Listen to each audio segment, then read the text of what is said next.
Hello students, कैसे हैं आप लोग। Welcome to exam pass YouTube channel पे। आज हम रीजनिंग में किस तरह से प्लानिंग करें कि ज़्यादा से ज़्यादा हम स्कोर कर सकते हैं। बहुत सारे हमारे स्टूडेंट्स यूट्यूब पे, फेसबुक पे या कॉल करके, मैसेज करके, फेसबुक पे, व्हाट्सएप पे चीज़ें डिस्कस करते हैं कि सर हम ज़्यादा से ज़्यादा कैसे हम स्कोर कर सकें रीजनिंग में। ठीक है, चाहे वो प्री का पेपर हो। ठीक है, जनरली अभी एग्जामिनेशन प्री के ही हो रहे हैं क्योंकि आपको ही पता है कि मेंस का एग्जामिनेशन थोड़ा सा डिले हो गया, जनवरी या फरवरी में होगा। तो हम प्लानिंग डिस्कस करते हैं कि किस तरह से हम ज़्यादा से ज़्यादा कम टाइम में स्कोर कर पाएँ।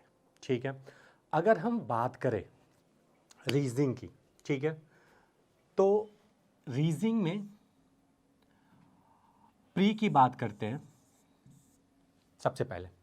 तो प्री में 35 मार्क्स के क्वेश्चंस आते हैं। आईबीपीएस पीओ की बात करें या हम एसबीआई पीओ की बात करें या क्लर्क की बात करें, प्री के एग्जामिनेशन में 35, आरआरबी में 40 मार्क्स के क्वेश्चन। हालांकि वहां के भी स्ट्रेटेजी की बात करें तो वो सेम होता है, उसमें कोई भी डिफरेंस नहीं होता है, ध्यान दीजिएगा। ठीक है, अब हम प्री की बात करें तो सबसे पहले आपको जो फोकस करना है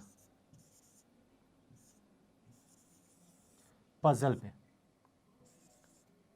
ठीक है, ये आपका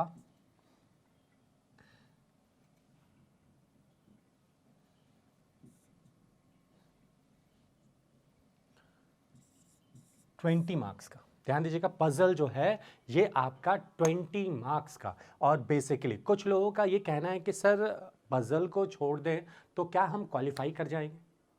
नहीं, ध्यान दीजिएगा, पजल तो मेन है भाई। पजल पे आपको मैक्सिमम टाइम पे प्रैक्टिस करना होगा, मैक्सिमम से मैक्सिमम प्रैक्टिस करना होगा, क्योंकि आपको अगर सिलेक्शन लेना है तो ये बेसिक है। यहां पे आपको मल्टीपल, तो ध्यान दीजिएगा, डेली 10 to 15 पजल के क्वेश्चंस आपको लगाने हैं। ध्यान दीजिएगा, डेली आप प्रैक्टिस करें डेली, क्योंकि अलग अलग टाइप के क्वेश्चन आते हैं। ठीक है, बॉक्स बेस्ड आते हैं, फ्लोर बेस्ड आते हैं। ठीक है, ये सारे टाइप के क्वेश्चन आपको कम से कम डेली आपको 10 to 15 क्वेश्चन प्रैक्टिस करेंगे। कौन से? प्री लेवल के क्वेश्चन, मेंस लेवल की बात ही नहीं कर रहा मैं, प्री लेवल के क्वेश्चन की बात कर रहा हूं। प्री लेवल के क्वेश्चन को आपको ज्यादा से ज्यादा क्वेश्चन पे प्रैक्टिस करना। जब डेली इस लेवल पे आप क्वेश्चन करोगे तो आपकी जो स्पीड आएगी वो 3 मिनट में एक क्वेश्चन बनना स्टार्ट हो जाएगा। प्री के पजल की बात कर रहा हूं, 3 मिनट में। तो ये आपकी एफिशिएंसी को इंक्रीज करेगा, आपकी टाइम लिमिट को। क्योंकि देखो, प्रॉब्लम ये है, हमें आता है, लेकिन प्रॉब्लम यह है हमें टाइम मैनेज करना है, और टाइम मैनेज के लिए मल्टीपल टाइम आपको प्रैक्टिस करना होगा। तो पजल में आपको 10 to 15 प्री लेवल के क्वेश्चन करना होगा, जिससे आपके जो टाइम आ जाएगा वो 3 मिनट में एक क्वेश्चन यानी एक पजल को आप सॉल्व कर लीजिएगा। ये आपके लिए ज्यादा फ्रूटफुल होगा। ठीक है, अब अगर हम पजल की बात कर रहे हैं तो पजल में सिटिंग एजमेंट के भी क्वेश्चन आते हैं, तो इसीलिए मैंने कहा minimum per day 10 to 15 question है। इसके अलावा भी मल्टीपल टाइप के क्वेश्चंस आते हैं, हमें वहाँ पे भी आपको फोकस करना होगा। हमें वहाँ पे भी बहुत सारे टॉपिक जो आते हैं जहाँ पे फोकस करना होगा, लेकिन बेसिक ये है कि ये आपको करना है करना है। इसके अलावा हम बात करें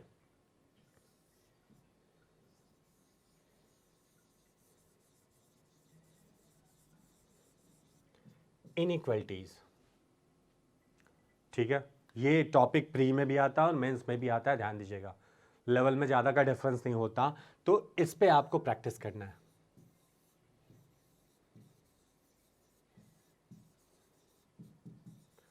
सिलोजिज्म,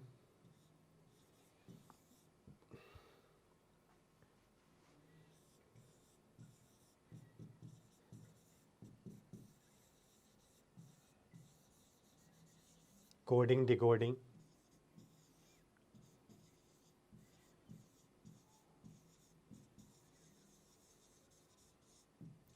ब्लड रिलेशन,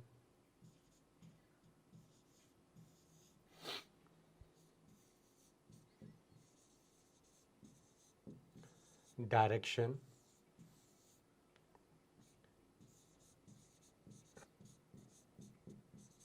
रैंकिंग।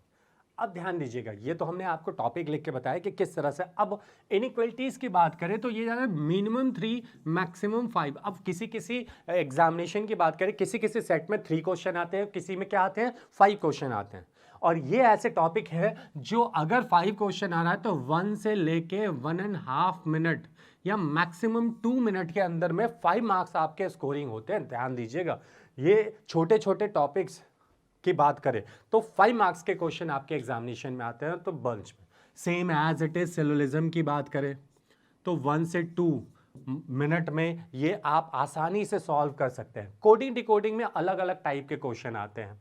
हम कोडिंग डिकोडिंग की बात करें तो ध्यान दीजिएगा,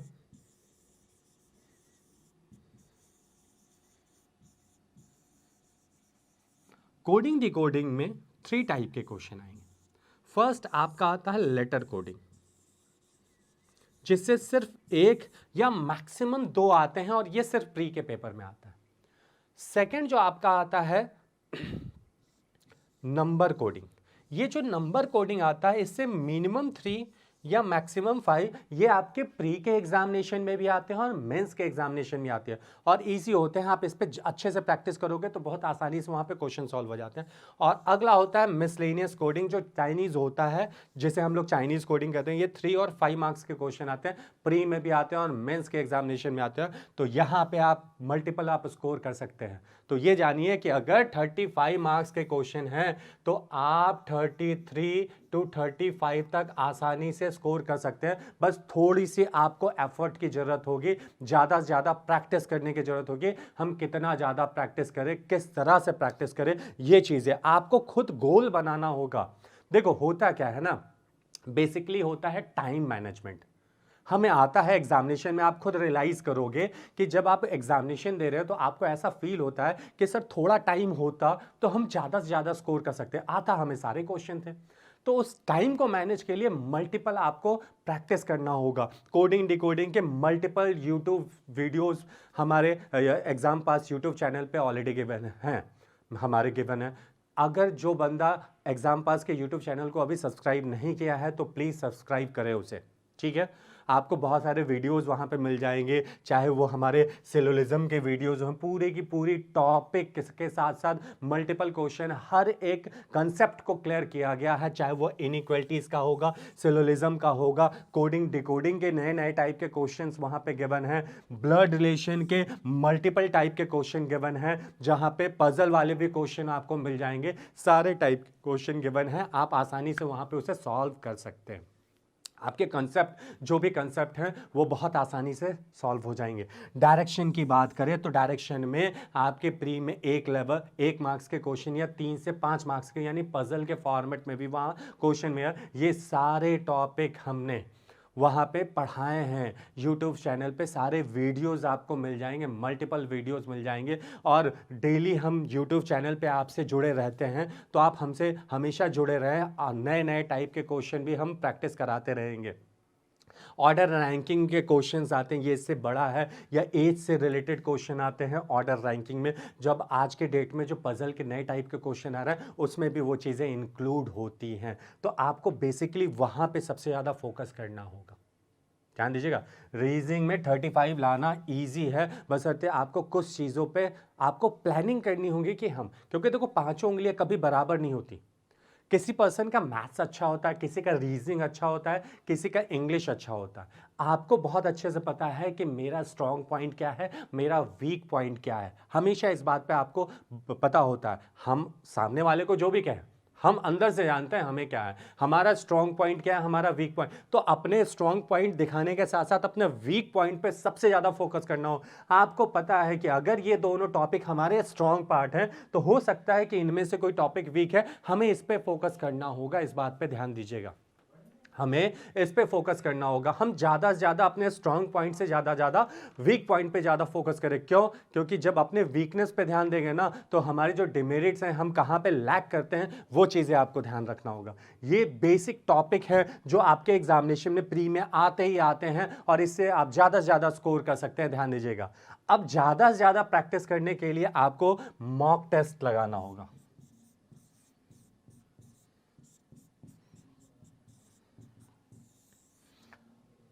ठीक है, मैक्सिमम लोग मॉक टेस्ट तो लगाते हैं, लेकिन प्रॉब्लम है मॉक टेस्ट लगाया उन्होंने, आंसर देखा ये सही हुआ ये गलत हुआ, लेकिन यहाँ पे आप सबसे बड़ी गलती करते हैं। मॉक टेस्ट आपने लगाया टाइम देख के, चलो किसी ने मॉक टेस्ट लगाया और 60 मार्क्स आ गए, बाकी ये ओवरऑल हमने बताया कि मॉक टेस्ट लगाया और हमारे रीजनिंग, इंग्लिश और मैथ्स में मिला के 60 मार्क्स आ गए आउट ऑफ 100। लेकिन आपने ध्यान नहीं दिया कि 40 मार्क्स क्यों नहीं आए, हमें इस पे फोकस करना है, या अगर कुछ गलत हुआ तो क्यों गलत हुआ, हमें इस चीज़ पे ध्यान रखना होगा। और यहीं पे हम लैग करते हैं, मैक्सिमम स्टूडेंट टेस्ट देते हैं और छोड़ देते हैं कि हमने इतने सही नहीं। सबसे पहले आपको ध्यान रखना होगा कि जब भी आप मॉक टेस्ट दे रहे हैं तो मॉक टेस्ट देते समय आपको ध्यान रखना होगा, टेस्ट देने के बाद उसका पूरा R&D करना होगा, यानी पूरा पोस्टमार्टम करना होगा। ध्यान दें कि ये क्वेश्चन हमने बनाया लेकिन हमें इस क्वेश्चन को ज़्यादा टाइम लग गया, क्यों भाई, उसे और कम समय में कैसे करें, इस पे फोकस करना है। दूसरा, जो क्वेश्चन हमसे नहीं बने क्यों नहीं बने, या हमें छोड़ना पड़ा तो क्यों छोड़ा हमने, या तो वो हमें आता नहीं था, या टाइम प्रोसीजर ज़्यादा लग रहा था, या जो क्वेश्चन हमसे गलत हुआ तो क्यों गलत हुआ। तो इस पे आप जब प्रैक्टिस करोगे तो आपके लिए ज़्यादा फ्रूटफुल होगा कि जब एग्जामिनेशन में इस टाइप के क्वेश्चन आएंगे वह, या उस टाइप के जो क्वेश्चन का पैटर्न आएगा, हमारे लिए ज़्यादा फ्रूटफुल होगा, क्योंकि आपको पता होगा कि हम किस तरह से प्रिपरेशन किए हैं, हम आसानी से उस क्वेश्चन को सॉल्व कर सकते हैं। दूसरी बात का ध्यान दीजिएगा, जब आप छोटे छोटे स्लॉट में मॉक टेस्ट लगाते हैं, जैसे पार्टिकुलर छोटे छोटे, जैसे मान लो 20 मिनट का टेस्ट दे रहे हैं जिसमें सिर्फ रीजनिंग का है, मान लो 20 मिनट का, मान लो मैथ्स का है, तो छोटे छोटे स्लॉट में जब टेस्ट देना स्टार्ट करोगे ना तो एग्जामिनेशन में आपको फायदा होगा। आपके एग्जामिनेशन में अगर 15 मिनट में बचे हैं तो आपके दिमाग में ये चीज़ें हमेशा बनी है, हम तो छोटे 15 मिनट में, 20 मिनट में हम 25 क्वेश्चन, 30 क्वेश्चन आसानी से सॉल्व कर सकते थे। तो ये चीज़ें हमें पता होती है, तो एग्जामिनेशन में जो फोबिया होता है ना लास्ट 15 मिनट में कि हम ज़्यादा से ज़्यादा प्रैक्टिस कर, ज़्यादा से ज़्यादा क्वेश्चन अटैम्प्ट नहीं कर पा रहे हैं, कम क्वेश्चन अटैम्प्ट, तो वो फोबिया आपसे, आपके दिमाग से निकल जाएगा। हमें पता है, हम हैबिचुएटेड हैं कि 15 मिनट में हम इतने क्वेश्चन अटेम्प्ट कर सकते हैं, 15 क्वेश्चन, 20 क्वेश्चन, तो वहां पे हमारी इफिशिएंसी बढ़ेगी घटेगी नहीं। मैक्सिमम स्टूडेंट के साथ होता है लास्ट 15 मिनट में इफिशिएंसी बढ़ने के जगह पे घट जाती है, तो उसका यूज करें, छोटे छोटे स्लॉट में हम ज्यादा से ज्यादा क्वेश्चन पे प्रैक्टिस करें। बेसिकली अब ध्यान दीजिएगा, डेली एक सेट लगाने की जरूरत नहीं है, क्योंकि आपने अल्टरनेट डे पे आप सेट लगाना स्टार्ट कीजिए। अल्टरनेट डे पे हमेशा इस बात पे ध्यान दीजिएगा, अल्टरनेट डे पे हम सेट लगाएंगे कि एक सेट लगाया, आज हम लगाएं तो इस पे पूरा R&D एक दिन कर लिया कि क्यों गलत हुआ, कैसे गलत हुआ, सारी चीजें। अगली बार अगर इस टाइप का पैटर्न आया तो हमसे गलतियां नहीं होंगी और वो क्वेश्चन हमसे मिस नहीं होगा, टाइम मैनेज होगा। तो आप एक चीज ध्यान रखो, अगर इस तरह से कंटिन्यू आप सेट लगाओगे, हर अल्टरनेट डे में एक सेट या 2 सेट का कॉम्बिनेशन, वो आप पे डिपेंड करता है। हर बंदे की कैपेसिटी अलग होती है, कोई 2 सेट लगा के चलता है, कोई 1 सेट लगा, वो आप पे डिपेंड करता है आप किस तरह से उसे फॉलो करते हैं। ठीक है, 2 से 2.5 महीने के अंदर में आपका लेवल आप खुद रियलाइज करोगे। जब एग्जामिनेशन में खुद बैठोगे तो आप कहोगे कि सर हम 35 में 35, 1-2 मार्क्स ऊपर नीचे हो सकता है, या तो 33 या 34 आ जाए, कोई बात नहीं है। लेकिन मोस्टली स्टूडेंट, हमारे बहुत सारे स्टूडेंट ऐसा करके आते हैं। मैं आपको वही चीज़ बता रहा हूँ कि इस तरह से आपको प्लानिंग करना होगा, इस तरह से प्रैक्टिस करना होगा, तभी चीज़ें होंगी। ठीक है, ये हमने आपको 35 मार्क्स कैसे लाया जाए इसका बताया था, और साथ में आगे धीरे धीरे बहुत सारे वीडियोस हम बना के आपको देंगे जहां पे किस तरह से प्रैक्टिस करें, किस तरह से प्लानिंग करें, या हम कौन से टॉपिक पे किस तरह से फोकस करें, ये चीज़ें मैं आपको बताऊंगा। ठीक है, चलो आज हम यहीं आपसे विदा लेते हैं। Okay, thank you.